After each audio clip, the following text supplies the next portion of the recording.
The rain hammered relentlessly on the corrugated tin roof that afternoon, a deafening roar that drowned out even the classic rock station crackling from the old radio in the corner. Inside Alex Thompson's garage, the air hung thick with the sharp tang of gasoline, the earthy bite of motor oil, and the faint, bitter scorch of overheated metal from earlier jobs. Droplets of water slid down the grimy windows, blurring the gray world outside into streaks of mud and sky.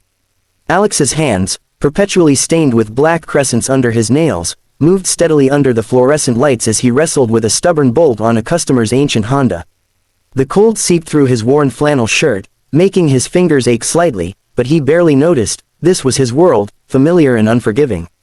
Then came the low, guttural rumble of an approaching engine cutting through the storm's fury. It grew louder, throaty and powerful, until a mud-splattered Harley-Davidson eased to a stop just beyond the open bay door, water cascading off its chrome fenders in silvery sheets. The rider killed the engine, and sudden quiet rushed in, broken only by the relentless patter of rain and the drip-drip from the eaves. She swung off the bike with a soft grunt of effort, boots squelching in the puddles as she pushed the heavy machine forward. Her black leather jacket glistened with rain, the scent of wet hide mixing with the metallic bite of the storm. When she tugged off her full-face helmet, a rush of warm breath fogged briefly in the chilly air, and shoulder-length dark hair tumbled out, damp strands clinging to her cheeks. Her green eyes, bright against pale skin flushed from the cold, met his with quiet frustration. "It started coughing and rattling about 10 miles back," she said, her voice low and steady, carrying the faint rasp of windburn. "Then it just died on me. I coasted the last stretch on fumes." Alex caught the subtle scent of rain on her clothes, clean and electric, mixed with something faintly expensive, perhaps leather conditioner or a trace of perfume clinging beneath the storm. He helped her roll the bike inside, tires leaving wet tracks across the oil-stained concrete. Droplets flew from the wheels, cool flecks landing on his forearms. Up close, the Harley gleamed beneath the mud, polished chrome pipes still warm to the touch, the deep rumble of its potential power humming in his memory. "Carburetor or fuel line, most likely," he said, running calloused fingers along the frame, feeling the lingering heat from the engine. "Give me 2 or 3 hours. Coffee's on, strong, black, and honestly terrible, but it'll warm you up." She smiled, a small curve of lips that revealed straight white teeth, and accepted the chipped ceramic mug he offered. The coffee steamed in the cold air, its burnt aroma filling the space as she wrapped both gloved hands around it for warmth. She settled on the scarred wooden bench near his workbench, the leather of her jacket creaking softly. While Alex worked, the rhythmic clink of tools echoed, socket wrenches ratcheting, the hiss of compressed air, the occasional curse under his breath when a part fought back. Rain drummed overhead like impatient fingers, and occasionally thunder rolled in the distance, vibrating faintly through the floor. Conversation drifted in slowly, warmed by the coffee and the shared shelter. Her voice was smooth, with a hint of laughter beneath the fatigue, as she described the open road before the storm hit, the scent of pine forests, the sting of wind on her face. Alex found himself explaining the bike's quirks, the satisfying purr when everything aligned just right. When he finally fired the engine for a test, the deep, healthy roar filled the garage, exhaust fumes curling blue and rich in the air. She closed her eyes briefly, relief softening her features, the sound clearly music to her ears. She reached for her wallet, crisp bills appearing, but Alex shook his head, wiping grease from his hands onto an already ruined rag that smelled perpetually of solvent. "No charge today," he said, voice firm but kind. "You got caught in rotten weather. Just pay it forward when you can." The surprise in her eyes was genuine, mingled with something warmer, gratitude that smelled faintly of possibility. She pulled her helmet back on, the visor fogging briefly with her breath, then started the bike. The engine's throaty growl rose once more, tires hissing on wet pavement as she rode away, taillight a red glow swallowed by curtains of rain. Alex stood in the doorway long after, inhaling the lingering scent of wet leather and exhaust, unaware he had just touched the life of Elena Voss, a woman whose world was galaxies away from his greasy sanctuary. A week later, crisp winter sunlight poured through the open bay doors, carrying the clean, cold bite of early morning frost. The bell above the door jingled brightly as the familiar Harley rolled in again, engine purring smooth and confident. Alex's heart gave an unexpected lift at the sound. He straightened from beneath an old Yamaha, wiping sweat from his brow despite the chill, the scent of fresh oil clinging to his skin. Elena removed her helmet, shaking out her hair. Today it caught the sunlight, dark strands gleaming like polished mahogany. She wore the same leather jacket, but beneath it a soft wool sweater in deep green that brought out her eyes. "I know it's running perfectly," she admitted with a sheepish grin, "but I figured a tune-up never hurts. And I still owe you that proper thank you." Alex laughed, the sound echoing warmly in the cavernous space, and waved her in. The shop smelled of coffee brewing fresh this time. She had brought a thermos of rich, dark roast from the good cafe in town, its aroma chasing away the usual burnt bitterness. They shared thick roast beef sandwiches wrapped in wax paper, the savory scent of grilled meat and mustard filling the air as they sat on the bench. Grease from earlier repairs still streaked his knuckles, but she didn't seem to mind when their fingers brushed passing the thermos. Conversation flowed easier now. He told her about growing up in the shop, the comforting smell of his father's pipe tobacco that used to linger in the corners, the satisfaction of an engine coughing back to life under his hands. She spoke of long rides, the sting of desert heat on her skin, the sweet scent of night-blooming flowers along coastal highways, the way stars felt closer when you slept under them. Her voice wrapped around the words like velvet, and Alex found himself leaning closer, drawn by the warmth radiating from her despite the cold seeping through the concrete floor. The visits became ritual. Some days she arrived with the sharp scent of pine clinging to her jacket from rides through the nearby woods, other times with the salty tang of distant ocean air. She brought pastries still warm from the bakery, flaky croissants that left buttery fingerprints on the wax paper, or rich hot chocolate that steamed in the frigid air and tasted of dark cocoa and cinnamon. Alex taught her small repairs, the metallic bite of chain lube on her fingers, the satisfying click of a properly tensioned sprocket, the way a clean air filter let the engine breathe deeper, its roar richer and more alive. Laughter came often now, his when she smeared grease across her cheek like war paint, hers when he told terrible mechanic jokes that somehow sounded better in the echo of the garage. Evenings grew longer as winter deepened.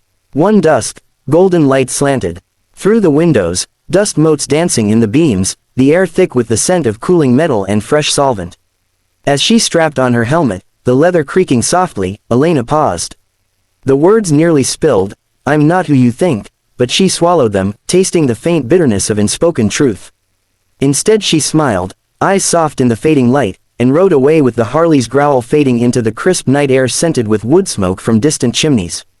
Alex watched until the sound vanished, breathing in the lingering trace of her perfume, something subtle and expensive beneath the leather and road dust, and felt the quiet ache of wanting her to return sooner than next time. Eventually the weight of secrecy grew too heavy. Elena suggested coffee somewhere warmer, somewhere with soft jazz and the rich scent of espresso beans ground fresh. Alex scrubbed the grease from his hands until they were raw, the citrus bite of mechanic's soap sharp in his nose, then drove to the little cafe 20 minutes away. Inside, the air was thick with buttery pastries and dark coffee, candlelight flickering on wooden tables. Elena waited in a corner booth, wearing a cashmere sweater the color of midnight that felt impossibly soft when he brushed her arm in greeting. Her hair fell in loose waves, carrying the faint floral note of her shampoo. Over steaming lattes topped with frothy milk that tasted of vanilla and warmth, she drew a slow breath. "Alex," she began, voice barely above the soft music, "I've been keeping something from you." The words tumbled out. Her full name, Voss Technologies, the weight of a fortune she never asked for. The cafe's cozy hum seemed to fade as he listened, the rich scents turning distant. Shock cooled his skin despite the warm mug in his hands. The pristine Harley, the effortless way she moved through the world, everything sharpened into focus. He set his cup down carefully, ceramic clinking softly. "You're that Elena Voss?" His voice was quiet, rough with disbelief. She nodded, eyes anxious, the subtle tremor in her fingers betraying nerves beneath her composure. He asked why the secrecy, why his rundown shop when she could afford anything. Her answer came laced with exhaustion he hadn't heard before, the suffocating perfume of boardrooms, the metallic taste of fear that people wanted her money, not her. "You fixed my bike in the rain without knowing my name," she said softly. "You gave me terrible coffee and real conversation. I kept coming back because here, with you, I could just be Elena." The air between them felt charged, like the moment before thunder. He admitted the pull he'd felt for weeks, the way her laughter warmed the cold shop better than any heater. But doubt crept in, cold as the winter wind outside. "I'm just a mechanic with calluses and debts," he said, voice low. "Your life smells like private jets and champagne. Mine smells like oil and overdue bills." The rich espresso suddenly tasted bitter on his tongue. Word spread through town like exhaust fumes on a still day. Customers brought the gossip with them. The rich woman spotted at Thompson's again, whispers over the counter thick with coffee and speculation. Some slapped his back with knowing grins that carried the sour note of envy, others warned him over cheap beer that tasted of hops and caution, Mike's voice blunt above the clink of bottles. She's slumming it, man. Don't let it burn you. The doubts settled heavy in his chest, tasting metallic like fear. When Elena quietly offered help, an anonymous investor to clear the shop's loans, her voice soft with care, he refused sharply. The words tasted of pride and anger. I won't be your project. Hurt flashed in her eyes, sharp as the scent of rain before a storm. Arguments followed, voices echoing off cold metal walls, the air thick with unsaid fears. One night the words cut deepest, her tears carrying the salt of real pain, his regret immediate and bitter. She left on her bike, engine roaring into the dark, the scent of hot exhaust lingering long after the taillight vanished. Alex stood alone in the empty bay, the silence deafening, the air cold and tasting of loss.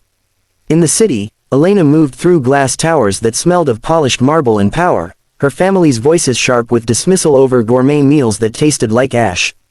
But her mind lingered on the warm scent of oil and coffee in a small garage hours away. Alex couldn't bear the emptiness. He closed the shop, tools silent for the first time in years, and rode his old Triumph through frost-laced highways, exhaust warm against the biting wind. The city's air tasted of concrete and haste when he finally reached Voss Technologies' gleaming tower. He waited in the shadows until Elena emerged, her breath clouding in the cold evening air. Before doubt could freeze him, he stepped forward. I was wrong, he said, voice rough from the ride. Pride, fear, call it what you want. I don't care about your money if you're not laughing at my terrible jokes on that greasy bench. I love you, the woman who smells like rain and leather and home to me. Tears shone in her eyes as she crossed the distance, arms wrapping around him tight enough to feel her heartbeat through layers of jackets. The city lights blurred around them, exhaust and expensive perfume mingling with the honest scent of motor oil on his skin. And I love you, she whispered, voice trembling with relief, for seeing me when no one else did, for fixing more than just my bike. Months later, the expanded garage hummed with life, the rich scent of fresh paint on new walls, the rhythmic clatter of tools, laughter echoing as Elena worked beside him on weekends, grease proudly streaking her hands. They took long rides together, wind whipping through their hair, the taste of freedom sharp and sweet, nights camped under stars that smelled of pine and possibility. Their worlds didn't merge perfectly, but in the overlap they built something solid, warm with engine heat, rich with shared coffee, scented with leather and love honestly earned. The poor mechanic who once refused payment on a rainy day had, without knowing it, repaired a lonely heart and found his own forever in the woman whose motorcycle first brought her to his door.